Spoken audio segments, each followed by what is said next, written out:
नमस्कार दोस्तों, मैं रामू कुमार यादव एजुकेशन क्लासेस रामू में आपका स्वागत करता हूं। दोस्तों, आज की वीडियो हमारी काफ़ी इंपॉर्टेंट होगी और आज की वीडियो के माध्यम से मैं आपको संस्कृत का जो प्रैक्टिस सेट है वो स्टार्ट कर दूँ हूँ हर टॉपिक वाइज। तो आज का हमारा वर्णमाला से रिलेटेड होगा और वर्णमाला के इम्पोर्टेंट जो 20 क्वेश्चन है मैं इस वीडियो में कवर करूँगा।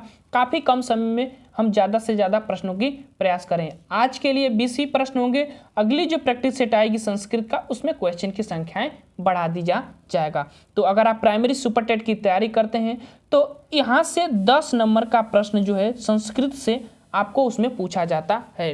तो उसके लिए आप हमारे चैनल को जरूर सब्सक्राइब करें।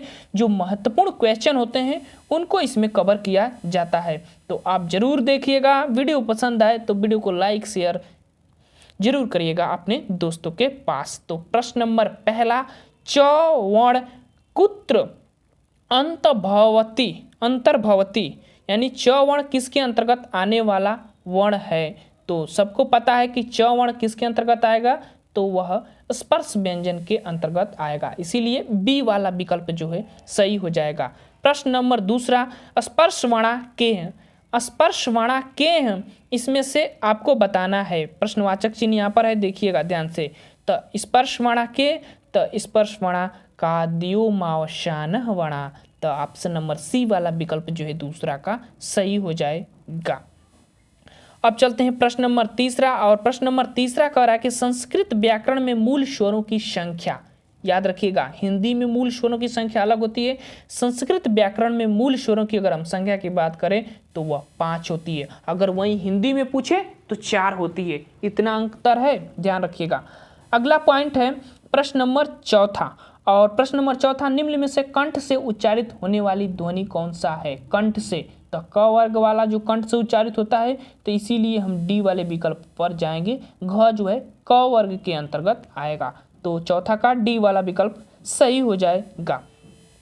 प्रश्न नंबर 5, प्रश्न नंबर 5 करा कि अधोलिखितुषु वृद्धि संज्ञक नास्ति, यानी कि इसमें से कौन सा वृद्धि संज्ञा के अंतर्गत नहीं आता है। ये नास्तिक वाला वर्ड ध्यान रखिएगा, नहीं तो आप गलत कर देंगे। कौन सा नहीं आता है, तो आपको बताना है वृद्धि संज्ञा के अंतर्गत कौन सा वर्ण नहीं आता है इसमें से। तो वह कौन सा वर्ण नहीं आता है, वह वर्ण नहीं आता है ओ वाला वर्ण जो है वृद्धि संज्ञा के अंतर्गत नहीं आता है। वो गुण संज्ञा के अंतर्गत आने वाला वर्ण है। बाकी तीनों वृद्धि संज्ञा के अंतर्गत आते हैं। प्रश्न नंबर 6, और पाणिनि शिक्षाय विसर्ग अस्यो उच्चारण स्थानम अस्ति, यानी कि पाणिनि शिक्षा शास्त्री के अनुसार विसर्ग का उच्चारण स्थान कौन सा है, ये आपको बताना है। तो विसर्ग का उच्चारण स्थान कौन सा है, तो अकुह विसर्जनीय नाम कंठा। याद रखिएगा सूत्र, अकुह विसर्जनीय नाम कंठा। बी वाले विकल्प पर जाइएगा। छठवां का बी वाला विकल्प, कंठ से उच्चारण होता है विसर्ग। प्रश्न नंबर 7, और प्रश्न नंबर 7 कह रहा है ऋतु रसाणाम उच्चारण स्थान किम, यानी ऋतु रसाणाम उच्चारण स्थान किससे होता है। तो ऋतु रसाणाम मूर्धा। तो ऑप्शन नंबर डी वाले विकल्प पर आप चले जाइएगा। 7वां का डी वाला विकल्प हो जाएगा। ऋतु रसाणाम का जो उच्चारण होता है वह मूर्धा से होता है। प्रश्न नंबर 8, निर्दिष्टेषु स्पर्शकः निर्देष्टेषु स्पर्शकः, यानी कि इसमें से निर्देश के अनुसार आपको स्पर्श व्यंजन आपको बताना है कि इसमें से कौन सा है। आपको बताना है स्पर्श व्यंजन। तो स्पर्श व्यंजन कौन सा है, एक ही वर्ण मिल रहा है और वह है ए वाला विकल्प, म वाला विकल्प हो जाएगा स्पर्श व्यंजन के अंतर्गत। प्रश्न नंबर 9, कह संध्य अक्षर, कह संध्य अक्षर, संध्य अक्षर या सिक्त अक्षर भी आप उसको कह सकते हैं। कौन सा है, कह मतलब कौन सा है, तो कौन सा है, तो वो वर्ण जो है संध्य अक्षर के अंतर्गत आता है। बी वाला विकल्प जो है इसका सही हो जाएगा। री का दीर्घ नहीं होता है, ध्यान रखिएगा। री और अ संधि स्वर के अंतर्गत नहीं आते हैं। प्रश्न नंबर 10वां, और प्रश्न नंबर 10वां, यम की संख्या कितनी है। यम वर्ण की जो है संख्या कितनी है आपको बताना है। तो यम वर्ण की संख्या कितनी है, तो वह है 4 जो है यम वर्ण के अंतर्गत आते हैं। 10 का ए वाला विकल्प जो है सही हो जाएगा।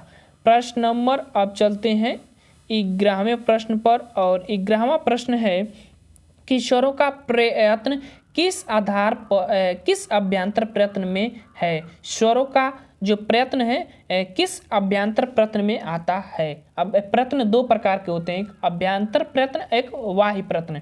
तो बाह्य प्रयत्न 5 प्रकार, अभ्यंतर प्रयत्न 5 प्रकार के होते हैं। उसमें से पूछ रहा है कि स्वर का उच्चारण आप किस में करते हैं। तो याद रखिएगा सभी स्वर उस प्रयत्न के अंतर्गत आते हैं, और वह कौन सा है, तो वह है विवृत के अंतर्गत सभी आते हैं। तो ध्यान रखिएगा डी वाला विकल्प सही हो जाएगा। स्पृष्ट के अंतर्गत स्पर्श व्यंजन आते हैं, और इसत स्पृष्ट के अंतर्गत यण व्यंजन आते हैं, और संवृत के अंतर्गत सिर्फ अ वर्ण जो है इसके अंतर्गत आता है संवृत के अंतर्गत। तो इसमें सही विकल्प डी वाला, विवृत के अंतर्गत सभी स्वर आ जाते हैं। ध्यान रखिएगा 11 का डी वाला विकल्प। अब चलते हैं प्रश्न नंबर 12। पाणिनि शिक्षा शास्त्र के अनुसार कुल वर्णों की संख्या कितनी है। तो पाणिनि शिक्षा शास्त्र के अनुसार कुल वर्णों की संख्या कितनी है, तो 63 से 64 इन्होंने बताया है। आगे चलते हैं, और अगला प्रश्न है कि व्यंजन को किस नाम से जाने जाते हैं। तो हल के नाम से सरल प्रश्न है। हल एक प्रत्याहार है, और इसमें सभी व्यंजन वर्ण आते हैं। प्रश्न नंबर 14। अंत्यस्थ वर्ण की संख्या है। तो अंत्यस्थ वर्ण यर ल व ये 4 होते हैं। सी वाला विकल्प 14 का सही हो जाएगा। प्रश्न नंबर 15। संघर्षी वर्ण के अंतर्गत नहीं आते हैं। संघर्षी वर्ण के अंतर्गत कौन सा वर्ण नहीं आता है आपको बताना है। तो संघर्षी वर्ण के अंतर्गत बड़ा स, मूर्धन्य स, छोटा स और ह आता है। सी वाला विकल्प जो सही हो जाएगा वो संघर्षी वर्ण के अंतर्गत नहीं आता है, कक्षा नहीं आता है। प्रश्न नंबर 16। ए का उच्चारण स्थान। तो ए का उच्चारण स्थान कौन सा होता है, तो वह होता है कंठ और तालु होता है। सी वाला विकल्प जो है 16 का सही हो जाएगा। प्रश्न नंबर 17 पर चलते हैं। प्रश्न नंबर 17 कह रहा है कि इचु यशा नाम क्या होता है। इसके आगे डैश डैश बताया गया है, विकल्प आपके सामने हैं।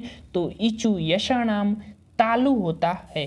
ठीक, इसका उच्चारण स्थान तालु होता है, ये सूत्र होता है संस्कृत का, याद रखिएगा इचु यशा नाम तालु। ठीक, बी वाला विकल्प सही हो जाएगा। प्रश्न नंबर 18। प्रश्न नंबर 18। नासिक वर्णों की संख्या कितनी है। नासिक वर्ण को हम क्या कहते हैं, पंचम वर्ण भी कहा जाता है, और अंतिम के सभी वर्ण नासिक वर्ण के अंतर्गत आते हैं, तो इसीलिए इनकी संख्या वर्ग भी 5, तो संख्या भी 5 ही होगा। बी वाला विकल्प 18 का।